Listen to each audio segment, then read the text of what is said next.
भारत के संविधान में टर्म के तौर पर तो नहीं दिखता, लेकिन इस टर्म टीचर की बात करें या उनके स्लैब को पकड़ने की बात करें तो अच्छी बात तो नहीं है, लेकिन मरता तो रहा है। वो दरअसल एक ऐसी व्यवस्था है जिस पर चिंतन की आवश्यकता है, जिस पर मनन की आवश्यकता है। और 1961 का जो टैक्स है, हमारा 200 ऐसे परिवार हैं, 4300 ऐसे इंडिविजुअल हैं जो कंट्री में बहुत रिच हैं और शायद कंट्री छोड़ना करें।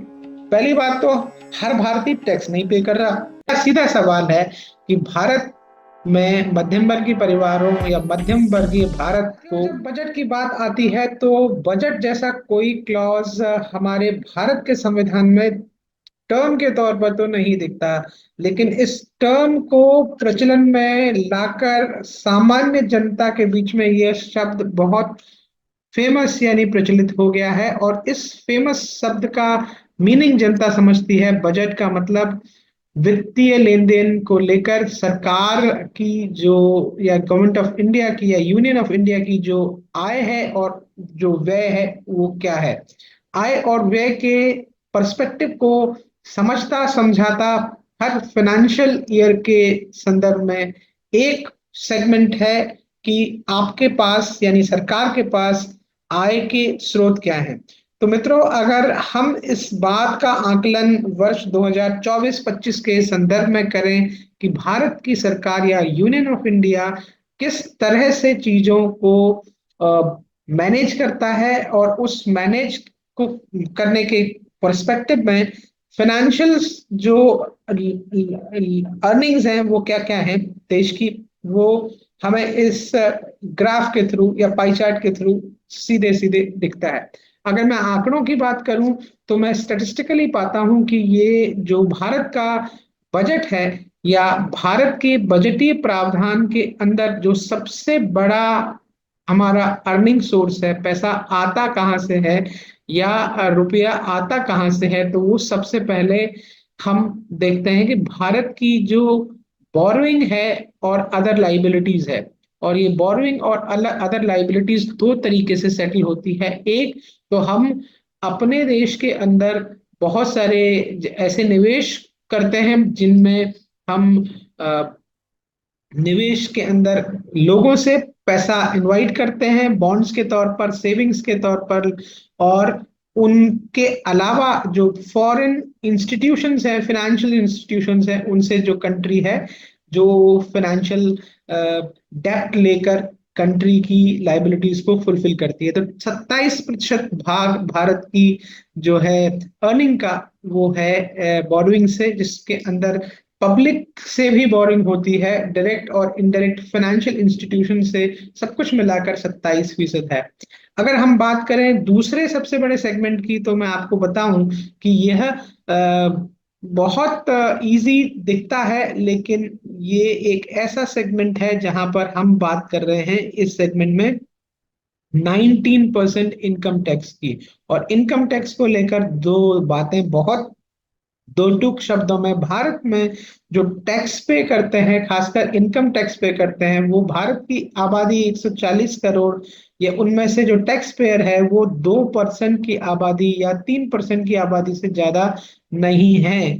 तो ये जो टैक्स पेयर 1.5 करोड़ या 2 करोड़ जो टैक्स पेयर्स हैं, वो आपको, यह हो सकता है इसका आंकड़ा थोड़ा बहुत आगे पीछे हो जाए, टैक्स पेयर तो हैं लेकिन वो आईटीआर फाइल नील करके करते हैं। तो मोटा मोटा जो आंकड़ा है वो 1.5 या 2 करोड़ उन लोगों का है जो एक्चुअल टैक्स देते हैं। यानी ये वो सैलरीड लोग हैं जो भारत की इकोनॉमी के अंदर 19% अर्निंग पर टैक्स देते हैं। इसके अंदर मेजॉरिटी ऑफ सैलरीड लोग हैं, उसके बाद वो लोग हैं जो इंस्टीट्यूशंस चलाते हैं, फाइनेंशियल इंस्टीट्यूशंस या एंटरप्रेन्योर्स हैं, लेकिन उनका रेशियो अगर देखा जाए तो कमतर है। तो भारत की अर्निंग का सोर्स नंबर 2 19% इनकम टैक्स। और उसके बाद आप देखते हैं तीसरा धड़ा जो है वो जीएसटी है। जीएसटी का मतलब भारत का हर आम और खास यानी गरीब तबका, मिडिल क्लास और उसके ऊपर जो एलीट क्लास है जो हर चीज खरीद सकता है वो जीएसटी के फॉर्मेट पर फिर से टैक्स देता है। तो उसका 18% है जो तीसरे नंबर पर है। और इसमें आप अगर गुणा गणित लगाएं, भारत की आबादी के अंदर जो प्रोपोर्शनेट फॉर्मेट के अंदर है, मिडिल क्लास या सेमी मिडिल क्लास या लोअर क्लास से ऊपर का जो तबका है वो टैक्सेस देने के क्वेस्ट में सबसे ज्यादा होता है, क्योंकि इनकम टैक्स भी वो दे रहा है, जीएसटी के फॉर्मेट में भी वो किसी चीज को खरीद रहा है या बेच रहा है तो दे रहा है। उसके अलावा यूनियन एक्साइज के तौर पर ड्यूटीज दी जाती हैं जो एलीट और मिडिल क्लास के द्वारा ही पे की जाती हैं। उसके अलावा थर्ड सेगमेंट के ऊपर चौथा जो बड़ा है कॉरपोरेशन टैक्स। अभी कॉरपोरेशन टैक्स कैसे लगता है? नगर निगम को आप टैक्स देते हैं, संपत्ति कर के तौर पर टैक्स देते हैं, और ये भी सब्सटेंशियली हमारे जो एलीट ग्रुप है या मिडिल क्लास है, एलीट ग्रुप से ज्यादा मिडिल क्लास की आबादी है तो सबसे ज्यादा उनके ऊपर पड़ता है। तो कुल मिलाकर मोटा मोटी अगर ये कहा जाए कि भारत की आय के अंदर जो टैक्स की सबसे बड़ी मार पड़ती है तो मिडिल क्लास के ऊपर ही पड़ती है। अलग बात है कि सब्सटेंशियली अगर स्टेटिस्टिक्स हम देखें तो contribution in terms of money वो कम ज्यादा हो सकता है एलीट के फॉर्मेट से, लेकिन अगर रेशियो ऑफ अर्निंग और उनके एक्सपेंडिचर की बात करें या उनके स्लैब को पकड़ने की बात करें तो अच्छी बात तो नहीं है, लेकिन मरता तो सिर्फ मध्यम वर्ग है। और इसीलिए कहते हैं कि जो भी इकोनॉमी है इंडिया की, जो भी टैक्स प्रोग्रेसिव टैक्स सिस्टम हमारे यहाँ लिया जा रहा है वो दरअसल एक ऐसी व्यवस्था है जिस पर चिंतन की आवश्यकता है, जिस पर मनन की आवश्यकता है और जिसको रिफॉर्म की बड़ी आवश्यकता देखने को देश देखता है। 1961 का जो टैक्स है हमारा, जो टैक्स प्रोविजन है उसके अंदर ही बदलाव होने चाहिए। और ऐसा मैं खुद अकेला नहीं कह रहा हूं, मेरा विश्लेषण है और मैंने अभी वर्तमान परिप्रेक्ष्य में जिस इस बजट के आने के बाद इस बात को बहुत बड़े हाथों पर अर्थशास्त्रियों से, उन लोगों से जो इकोनॉमिक्स को या बजटिंग सिस्टम को या हमारे कमर्शियल सेगमेंट के लोग हैं उनके मुंह से सुना है।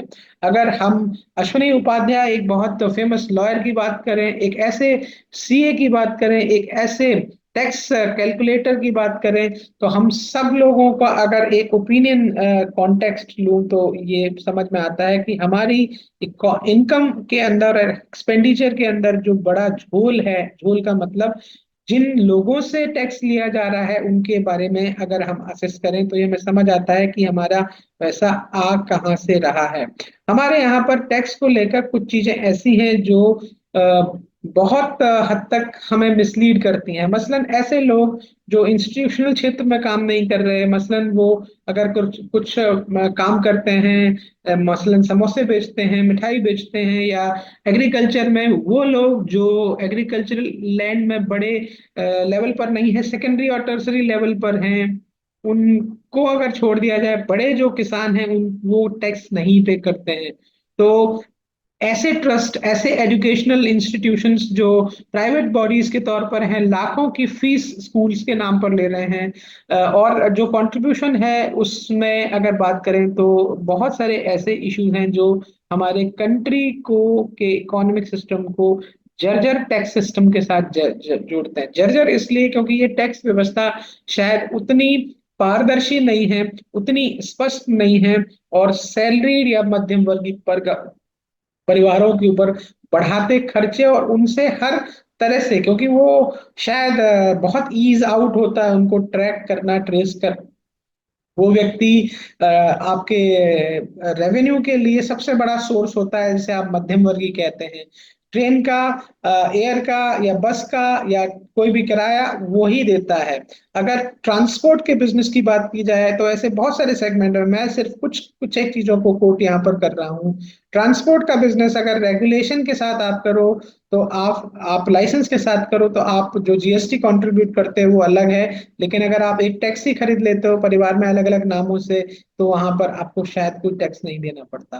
किसानों की हालत भी वैसे ही है। कई तरह के छोटे और बड़े मर्चेंडाइजिंग जो लोग एफएमसीजी बना रहे हैं, चाहे वो फूड आउटलेट्स की बात करें करें या ऐसे बिजनेसेस की बात करें जो बहुत बड़ा अर्निंग करते हैं इन टर्म्स ऑफ कैपेसिटी, लेकिन उनका कोई कंट्रीब्यूशन इकोनॉमी के तौर पर हम नहीं एडजस्ट करते।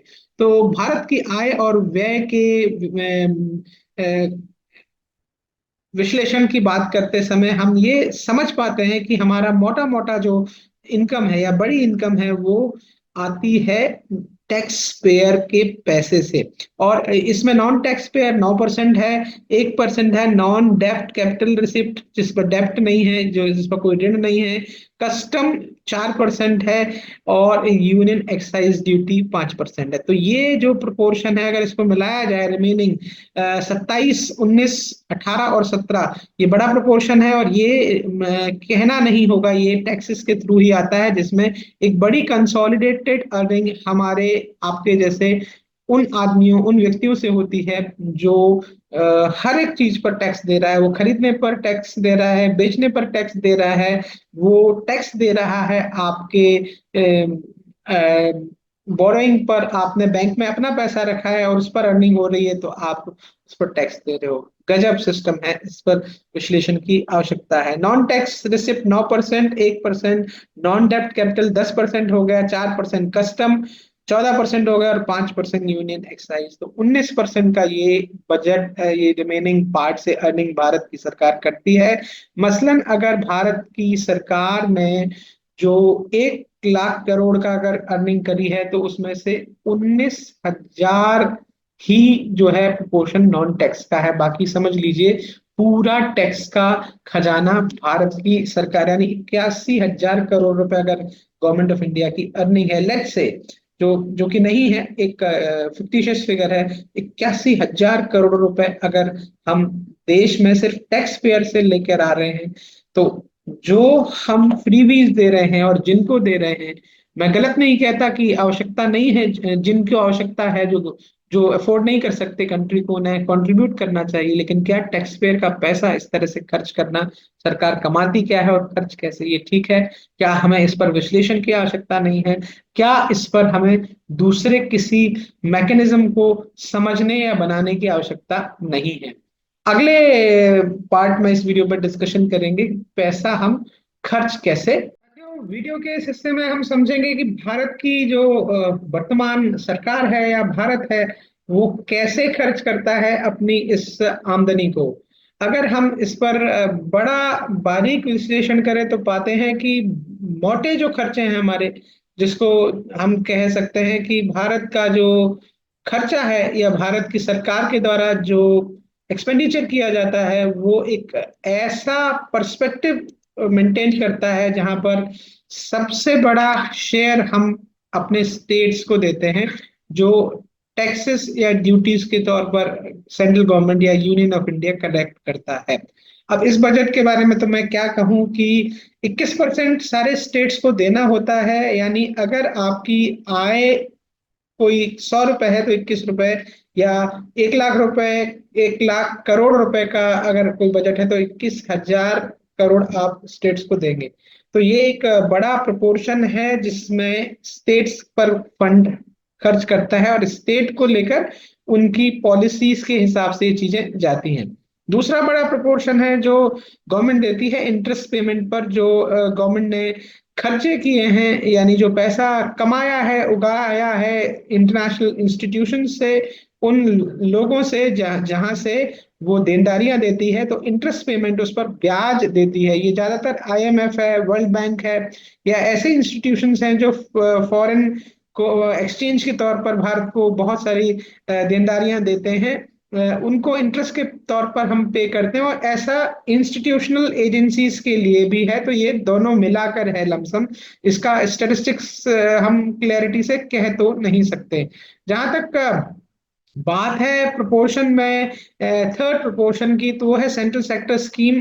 अब ये सेंट्रल सेक्टर की जो स्कीम है, इसमें भी ये कहा जाएगा ये बड़ा एक्सपेंडिचर है, लेकिन इसमें ये एक बात तथ्यात्मक है कि 19 से 16% जो है उसमें डिफेंस की सब्सिडीज को हटा दिया जाए, तो ये वो सब्सिडीज इसके अंदर आती हैं।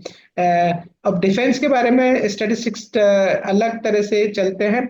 एक्सपेंडिचर में जो सेंट्रल गवर्नमेंट की स्कीम्स हैं वो मोटे तौर पर सभी ग्रुप्स को लेकर नहीं होती। हमारी जो सेंट्रल गवर्नमेंट है या स्टेट गवर्नमेंट्स को जो पैसा मिलता है उनमें वो स्कीम ज्यादातर अलग अलग गरीब तबकों के लिए है। तो मिडिल क्लास के लिए यहाँ पर भी ज्यादातर कुछ नहीं है, और इसको लेकर भी रेंजेस हैं, जो रिपरकशंस हैं कास्ट सिस्टम के या इकोनॉमिक सिस्टम के, वो गवर्नमेंटल सिस्टम के अंदर अलग अलग हैं। मैं इसमें ऐसी कोई तथ्यात्मक बात नहीं ढूंढ पा रहा हूं जो कहीं ना कहीं एक बड़े एक्सपेंडिचर को अर्न करने में, अर्निंग को अर्न करके उस पर एक्सपेंडिचर की जब बात करें तो मध्यम वर्गीय परिवारों को या देश की जो बहुत बड़ा जो तबका है उसको बड़ा कोई फंडामेंटल रिलीफ अगर गवर्नमेंट दे रही है तो ऐसा शायद इस सेक्टर में भी नहीं दिखता। अगर इसमें प्रोपोर्शन की बात करें तो एडिक्वेट प्रोपोर्शन हमारे उन लोगों के लिए है जो डिसएडवांटेज कंडीशंस में हैं,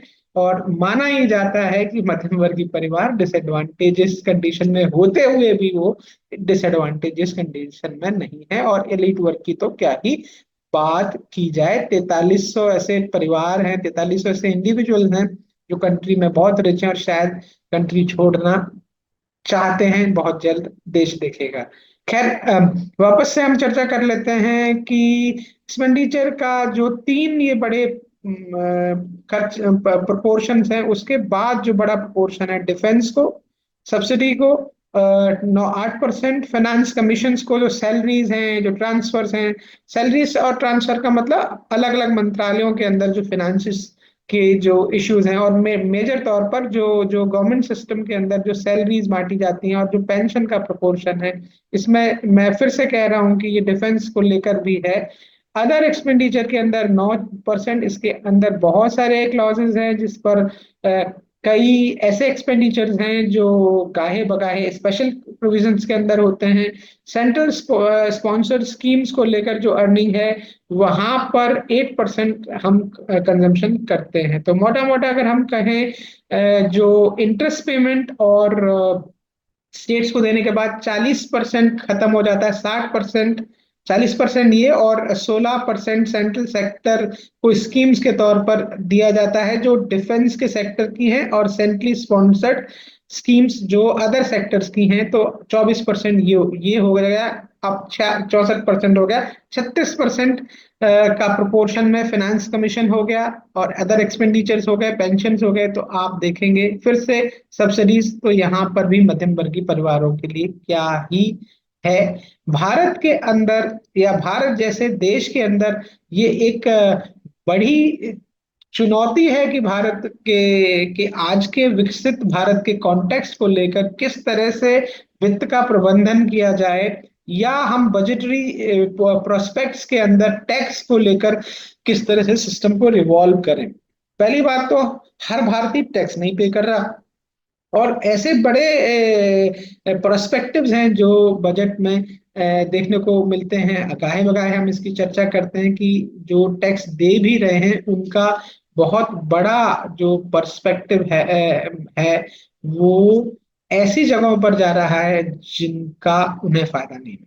मेरा सीधा सवाल है कि भारत में मध्यम वर्गीय परिवारों या मध्यम वर्गीय भारत को कब टैक्सेस से मुक्ति मिलेगी, कब उनका जिसे कहना चाहिए बहुत ज्यादा एक्सप्लॉयटेशन टैक्स टैक्स टैक्स के नाम पर जो चारों तरफ से हो रहा है उस पर बेनिफिट कब मिलेगा, और कब हम एक जड़वत टैक्स व्यवस्था से बाहर आएंगे।